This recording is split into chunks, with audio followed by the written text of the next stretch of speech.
सब कुछ शून्य था। न रोशनी थी, न अंधकार, न समय था, न स्थान। केवल एक असीम शांति। लेकिन वह शांति नहीं थी, एक इंतजार था। इंतजार उस पहले क्षण का जब अस्तित्व ने पहली सांस ली और फिर वह जागा।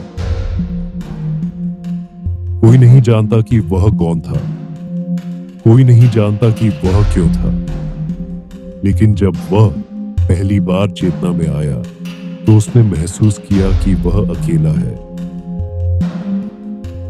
इस अनंत शून्य में उसके अलावा कुछ भी नहीं था।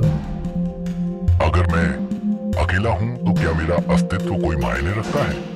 क्या यह शून्य मेरे बिना भी था? क्या यह मेरे बाद भी रहेगा? पहली बार संदेह का बीज बोया गया और उसी संदेह से जन्म हुआ निर्माण की इच्छा का। अगर मैं अकेला नहीं होना चाहता तो मुझे कुछ बनाना होगा। और तभी पहली रोशनी फूटी। उसने अपने भीतर की ऊर्जा को मोड़ा, मरोड़ा और अपने चारों ओर बिखेर दिया। अंधकार पहली बार सहमा, क्योंकि अब वह अकेला नहीं था। प्रकाश आ चुका था। लेकिन जैसे ही उसने इस नई रोशनी को देखा, उसे एहसास हुआ प्रकाश अकेला नहीं हो सकता। यदि रोशनी होगी तो अंधकार भी होगा। उसने फिर से सोचा, अगर मैंने प्रकाश बनाया तो मुझे इसे संतुलित करने के लिए कुछ और भी बनाना होगा। इस तरह पहला संतुलन बना। दिन और रात, गर्मी और ठंड, जीवन और मृत्यु। लेकिन उसे अब भी कुछ अधूरा लग रहा था। उसने तारों को जलाया, ग्रहों को आकार दिया, कुछ जलते हुए, कुछ बर्फीले, कुछ जिनमें जीवन का बीज बोया जा सके। लेकिन जब उसने पहली बार अपने ही बनाए हुए ब्रह्मांड को देखा तो वह फिर अकेला महसूस करने लगा। अगर यह ब्रह्मांड सिर्फ मेरी इच्छा से चल रहा है तो क्या यह सचमुच जीवित है? मुझे कुछ ऐसा चाहिए जो खुद सोचे, खुद फैसला करे। मुझे आत्मा बनानी होगी। उसने अपने अंश से पहली आत्मा बनाई। उसने उसे सोचने की शक्ति दी, इच्छा दी, स्वतंत्रता दी।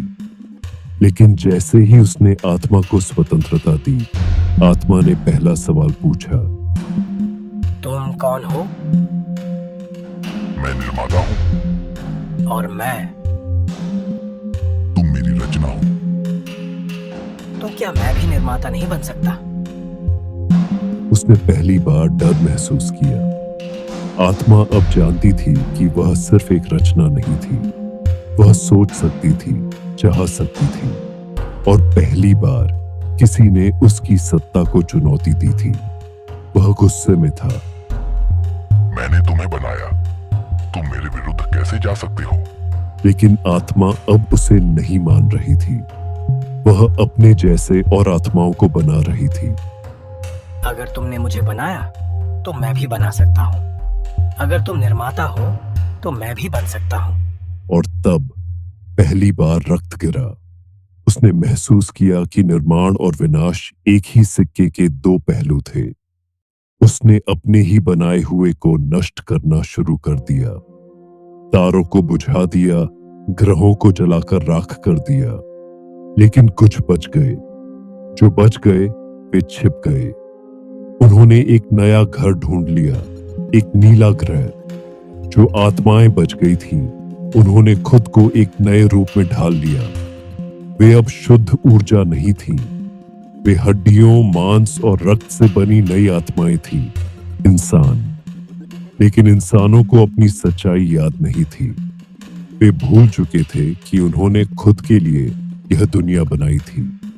वे भूल चुके थे कि उनके अंदर भी वही चिंगारी थी जो उसके पास थी।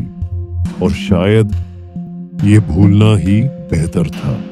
कहानी खत्म नहीं हुई। आज भी जब कोई इंसान आकाश की ओर देखता है, कोई गहरी आवाज उसके अंदर गूंजती है, क्या तुम याद कर सकते हो? क्या तुम भूलने के लिए ही बनाए गए थे? और कहीं वह अब भी देख रहा है, शायद इंतजार कर रहा है कि इंसान फिर से पूछे, मैं कौन हूं? मैं कौन हूं? मैं कौन हूं?